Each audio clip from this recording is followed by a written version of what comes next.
అందరికీ నమస్కారము. నా పేరు లక్ష్మి. మిస్టర్ సీఈఓ 8వ భాగము. రచయిత స్వర్ణ బొబ్బల గారు. తను ఏం చేయాలనుకుంటుందో చూద్దాంరా. తన వల్ల అవ్వకపోతే అప్పుడు మనం ఇన్వాల్వ్ అవుదాము అన్నాడు క్రిష్. సరే బావా అన్నాడు కార్తీక్.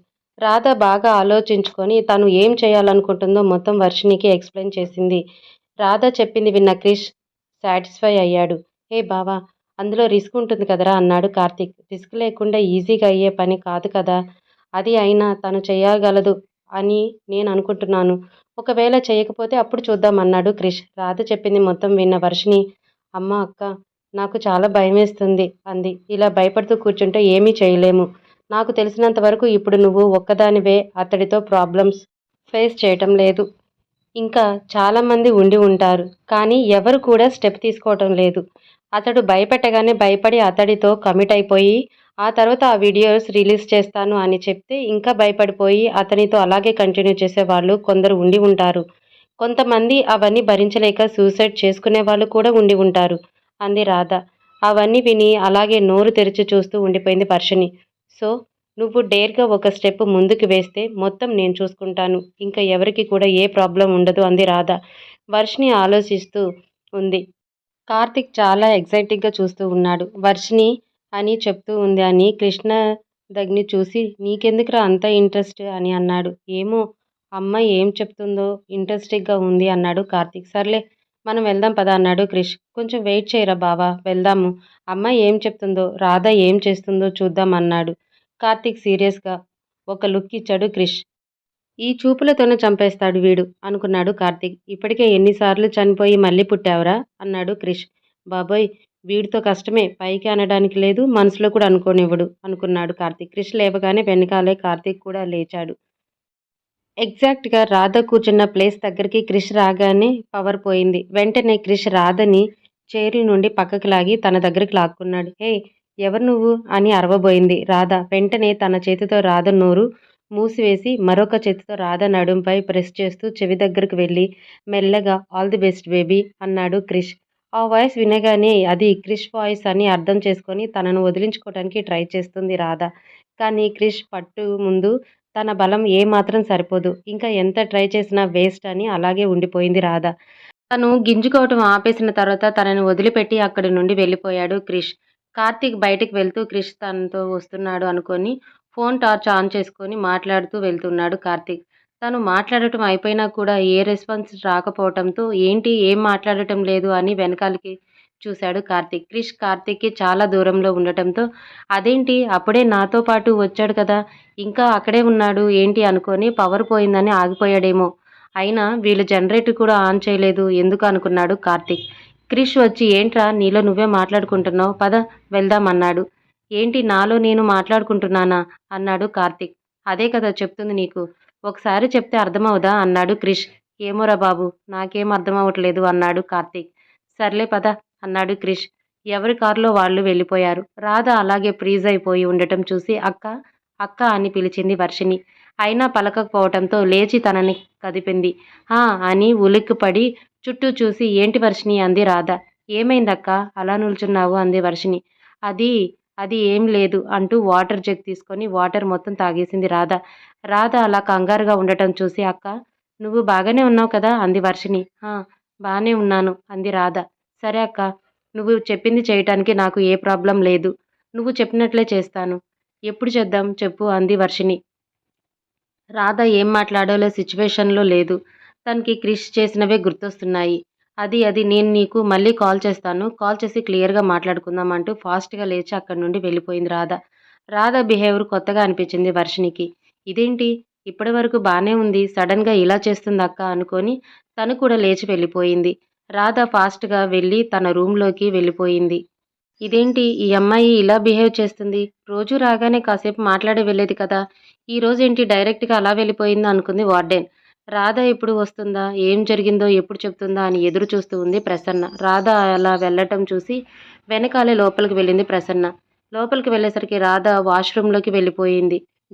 డ్రెస్ చేంజ్ చేసుకుంటూ క్రిష్ పట్టుకున్న దగ్గర చూసింది. అక్కడ మొత్తం పర్పుల్గా అయిపోవటంతో చూసి ఈడియట్, అలా ఎలా పట్టుకుంటాడు, అయినా అతను ఎప్పుడు వచ్చాడు? మేము మాట్లాడుకుంది మొత్తం వినేశాడా? నాకెందుకు ఆల్ ది బెస్ట్ చెప్పాడు అని ఆలోచిస్తూ వాష్‌రూమ్‌లోనే ఉండిపోయింది రాధ. రాధ కోసం ఎదురు చూస్తూ ఉన్న ప్రసన్న చాలాసేపు చూసి చూసి ఏంటి ఇంకా వాష్‌రూమ్‌లోనే ఉండిపోయింది అనుకొని ఒసేయ్! ఏం చేస్తున్నావే? ఇంకా బయటికి రావటం లేదు అంది ప్రసన్న. ప్రసన్న వాయిస్ వినగానే వెంటనే ఆ! వస్తున్నాను అంటూ డ్రెస్ చేంజ్ చేసుకొని బయటికి వచ్చింది రాధ. రాధ ఫేస్ చూడగానే ఏదో జరిగింది అని అర్థమైన వర్షిని గురించి తెలుసుకోవాలని ఆతృతతో రాధ కోసం ఏం అడగకుండా ఏం జరిగిందే వర్షిని కలిసిందా? ఏంటంట ప్రాబ్లం అని చిన్నగా అడిగింది ప్రసన్న. ష్! ఆపవే మేడం వింటే ప్రాబ్లం అవుతుంది అంది రాధ. అబ్బా! మేడం ఇక్కడ లేదు. నువ్వు చెప్పు అంది. ప్రసన్న రాధ మొత్తం చెప్పింది. రాధ అలా రూమ్‌లోకి డైరెక్ట్‌గా వెళ్ళటంతో ఆ అమ్మాయి ఏంటి రూమ్‌లోకి వెళ్ళి ఇంకా రావటం లేదు అనుకొని రాధని పలకరించడానికి వార్డెన్ రాధ రూమ్ దగ్గరికి వచ్చింది. రాధ, ప్రసన్న ఇద్దరు మాట్లాడుతూ డోర్ వైపు చూసేసరికి అక్కడ వార్డెన్ నిల్చొని ఉండటం చూసి ఇద్దరు షాక్ అయిపోయి అలాగే చూస్తూ ఉండిపోయారు. అదేంటి ఇద్దరు అలా చూస్తున్నారు? ఏదో దయ్యాన్ని చూస్తున్నట్టు అంది వార్డెన్. అయ్యో! అదేంటి మేడం అలా అంటారు? మేము నార్మల్‌గానే చూసాము అంది రాధ. ఏంటి నార్మల్‌గా చూసారా? అంది వార్డెన్. హా!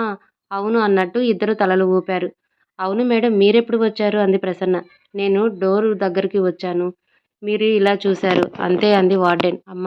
అయితే మనం మాట్లాడుకున్నదేమీ మేడం వినలేదు అని హ్యాపీగా ఫీల్ అయ్యారు ఇద్దరు. ఏంటి ఇద్దరు అలా విచిత్రంగా బిహేవ్ చేస్తున్నారు? ఏం జరిగింది? అంది వార్డెన్. ఇద్దరు ఒకేసారి ఏమీ లేదు మేడం అని అన్నారు. ఏంటో ఈ అమ్మాయిలు ఇలా బిహేవ్ చేస్తున్నారు అనుకుంటూ అక్కడ నుండి వెళ్ళిపోయింది వార్డెన్. వార్డెన్ వెళ్ళగానే ప్రసన్న ఫాస్ట్‌గా వెళ్ళి డోర్ లాక్ చేసి వచ్చి కూర్చుంది. అమ్మో! మేడం వింటే ఎంత బాధపడేది. తనకి ఆ టెన్షన్‌లో ఏమన్నా అయితే మనం అస్సలు తట్టుకునేవాళ్ళం కాదు అంది ప్రసన్న. అవునే! అందుకే మనం జాగ్రత్తగా ఉండాలి అని అంది రాధ. ఈ ఈళ్ళు ఇలా మాట్లాడుకుంటూ ఉండగానే మళ్ళీ డోర్ సౌండ్ అయింది. అబ్బా! మళ్ళీ ఎవరు అనుకుంటూ ప్రసన్న వెళ్లి డోర్ ఓపెన్ చేసింది. పైకి చూస్తే ఎవరూ కనిపించటం లేదు. ఏంటి ఇక్కడ ఎవరూ లేరు అని కిందికి చూస్తే సరిగ్గా చిన్న బేబీ నడుము చేతులు పెట్టుకొని సీరియస్‌గా చూస్తూ ఏంది ఉంది ప్రసన్న వైపు. ఏంటి బుడంకాయ్ అలా చూస్తున్నావు నన్ను అంది ప్రసన్న. ఏమి లేదు తాటి చెట్టు. నువ్వు పక్కకు తప్పుకో. నేను అక్క కోసం వచ్చాను అంది ఆ చిన్న పాప. ఓయ్! బుడంకాయ్ ఏంటి నన్ను తాటి చెట్టు అంటున్నావు? ఒకటి గుద్దాననుకో వెళ్ళి ఎక్కడో పడతావు తెలుసా? అంది ప్రసన్న. నీకు అంత లేదులే గానీ తప్పుకో అంటూ తన బుల్లి చేతులతో ప్రసన్నాన్ని పక్కకు నెట్టింది ఆ అమ్మాయి. ఓయ్ పొట్టి ఇంతున్నావు నన్ను నెట్టేసి నేను పక్కకు వెళ్తాను అనుకుంటున్నావా? అంది ప్రసన్న. అబ్బా! ఏంటి ప్రసు ఎప్పుడు అలా గొడవ పడుతూ ఉంటావు? లోపలికి రా అంది రాధ. ఒసేయ్! నీకు నేను గొడవ పడినట్లు కనిపిస్తుంది కానీ ఆ పిల్ల ఏమనేది వినిపించటం లేదా? అంది ప్రసన్న. చిన్న పిల్లలతో ఏంటి నీకు? పక్కకు జరుగు అని నువ్విలా రా అమ్మా అని ఆ పాపని పిలిచింది రాధ. ప్రసన్న పక్కకు కొంచెం గ్యాప్ ఇచ్చి ఉంటే ఆ ప్లేస్‌లో నుండి రాధ దగ్గరికి వచ్చి రాధ పక్కన కూర్చొని అక్కా! ఈరోజు ఏంటి నువ్వు నాకసలు కనిపించలేదు అంది. ఆ పాప ఆఫీస్ నుండి వచ్చేసరికి లేట్ అయ్యింది బంగారం. వచ్చి ఫ్రెష్ అయ్యి ఇలా కూర్చున్నానంతే. ఇప్పుడు నువ్వు వచ్చేశావు అంది రాధ. రాధతో కొంచెం సేపు టైమ్ స్పెండ్ చేసిన తర్వాత అందరూ కలిసి డిన్నర్ చేయడానికి వెళ్ళి డిన్నర్ కంప్లీట్ అయిన తర్వాత అందరూ పడుకున్నారు. కానీ రాధ మాత్రం రేపేమవుతుందో అంతా సక్సెస్ అవ్వాలి అని అనుకుంటూ ఉంది. అలా సక్సెస్ అవ్వటానికి కావాల్సినవన్నీ కూడా అరేంజ్ చేసి పెట్టింది.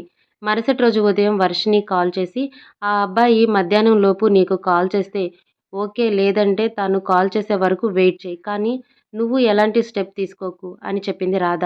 "ఓకే అక్క" అంది వర్షిని. "సరే మరి ఉంటాను" అని కాల్ కట్ చేయబోయింది రాధ. "అక్క ఒక్క నిమిషం వాడు కాల్ చేస్తున్నాడు" అంది. వర్షిని చేస్తున్నాడు అంది. వర్షిని లిఫ్ట్ చేసి కాన్ఫరెన్స్‌లో పెట్టు. నేను మ్యూట్‌లో ఉంటాను. నువ్వు తనతో మాట్లాడు అంది రాధ. సరే అక్క అని చెప్పి అతడి కాల్ లిఫ్ట్ చేసింది వర్షిని. Wow dear! నేనంటే నీకు భయం పోయినట్లుంది. కాల్‌లో ఎవరితోనో మాట్లాడుతూ కూడా నా కాల్ లిఫ్ట్ చేశావంటే నువ్వు ఏదో డిసైడ్ అయ్యావని నాకర్థమైంది. చెప్పు డీల్ ఓకేనా అన్నాడు అతను. నా ఫోటోస్ అన్నీ డిలీట్ చేస్తావు కదా! నాకు ఏ ప్రాబ్లమ్ రాదు కదా అంది వర్షిని. ఏం రాదు డియర్. అన్నీ నేను ముందే క్లియర్ చేసేస్తాను అన్నాడు అతను. సరే అయితే. నువ్వు చెప్పిన ప్లేస్‌కి నేను రాను. నేను చెప్పిన ప్లేస్‌కి నువ్వు రావాలి. అలా అయితేనే ఓకే అంది వర్షిని. Okay dear. ప్లేస్ ఎక్కడో చెప్పు నేను వస్తాను అని ఒక్క నిమిషం వరకు ఒప్పుకోకుండా సడెన్‌గా ఒప్పుకొని నేను చెప్పిన ప్లేస్‌కి నువ్వు రావాలి అంటున్నావంటే ఏదైనా ప్లాన్ చేశావా ఏంటి? పోలీసులకి చెప్పడాలు అలాంటివి ఏమైనా చేస్తే నేనేం చేయాలో అది చేస్తా. నా గురించి ఇంకా నీకు కంప్లీట్‌గా తెలీదు అన్నాడు అతను. నేనెందుకు అలా చేస్తాను? నువ్వు చెప్పిన ప్లేస్‌కి నేను వస్తే నాకు కంఫర్ట్‌గా ఉండదు అని నేను చెప్పిన ప్లేస్‌కి నిన్ను రమ్మంటున్నాను. నా ఫోటోస్ నేను తీసుకోవాలి. అందుకే ఓకే చెప్తున్నాను. అంతే తప్ప ఇంకా ఏమీ లేదు అంది వర్షిణి. సరే ప్లేస్ ఎక్కడో నాకు వాట్సాప్ చెయ్యి అని చెప్పి కాల్ కట్ చేశాడతను. రాధతో అక్కా విన్నావు కదా! అతనికి అనుమానం వచ్చింది. మనం జాగ్రత్తగా డీల్ చేయాలి అంది వర్షిణి. నువ్వు భయపడకుండా ధైర్యంగా ఉంటే ప్రాబ్లమ్ ఏమవ్వదు అంది రాధ. సరే అక్క ట్రై చేస్తాను అంది వర్షిణి. ట్రై కాదు వర్షిణి. నువ్వు ఏ చిన్న మిస్టేక్ చేసినా కూడా ప్లాన్ అటర్ ఫ్లాప్ అవుతుంది. నీ లైఫ్ స్పాయిల్ అవుతుంది. అది గుర్తుపెట్టుకో అంది రాధ. నాకు భయంగా ఉందక్కా అంది వర్షిణి. నా మీద నమ్మకం లేదా అంది రాధ. నిన్ను నమ్మి ఇంత పెద్ద స్టెప్ తీసుకున్నానక్కా అంది వర్షిణి. సరే అయితే నేను ప్లేస్ నీకు వాట్సాప్ చేస్తాను. అది అతనికి ఫార్వర్డ్ చెయ్. నాకు వర్క్ ఉంది. మళ్ళీ మాట్లాడతాను అని చెప్పి కాల్ కట్ చేసింది రాధ. వర్షిణికైతే చెప్పి కాల్ కట్ చేసింది కానీ, వార్డెన్ మ్యామ్‌కి నైట్ టైమ్‌లో ఏం చెప్పి బయటికి రావాలి? ఎప్పుడు కూడా రూమ్‌లో నుండి బయటకు రాలేదు. అలాంటిది ఈరోజు ఏం చెప్పాలి అని చాలా ఆలోచిస్తుంది. వెంటనే తనకి ఒక ఆలోచన వచ్చింది. కానీ వార్డెన్‌తో ఎప్పుడు అబద్ధం చెప్పలేదు. ఇప్పుడు అబద్ధం చెప్పాలంటే మనసు ఒప్పుకోవటం లేదు. కానీ ఒక మంచి పని చేయటానికి అబద్ధం చెప్పినా పర్వాలేదు అనుకోని స్ట్రాంగ్‌గా ఫిక్స్ అయిపోయి, ఇంకా ఆ విషయాన్ని వదిలేయి వర్క్ కంటిన్యూ చేసుకుంది రాధ. ఈవినింగ్ అవ్వగానే ఆశ్రమానికి వెళ్ళిపోయి వార్డెన్‌తో కాసేపు మాట్లాడి రూమ్‌కి వెళ్ళింది రాధ. అప్పటికే రాధ కోసం వెయిట్ చేస్తూ ఉంది ప్రసన్న. రూమ్‌లో రాధ, ప్రసన్న ఇద్దరూ మాట్లాడుకున్నారు. కానీ మేడంకి అబద్ధం చెప్పాలంటే నాకు ఎలానో ఉంది అంది రాధ. నువ్వు చేసేది తప్పు కాదు కదా! మంచి పనే కదా! ఎందుకు ఆలోచించటం? ఏమీ ఆలోచించకు అని అంది ప్రసన్న. ఇద్దరూ మాట్లాడుకున్న తర్వాత సరే నేను మేడంతో మాట్లాడి వస్తాను అని చెప్పి మేడంతో మాట్లాడటానికి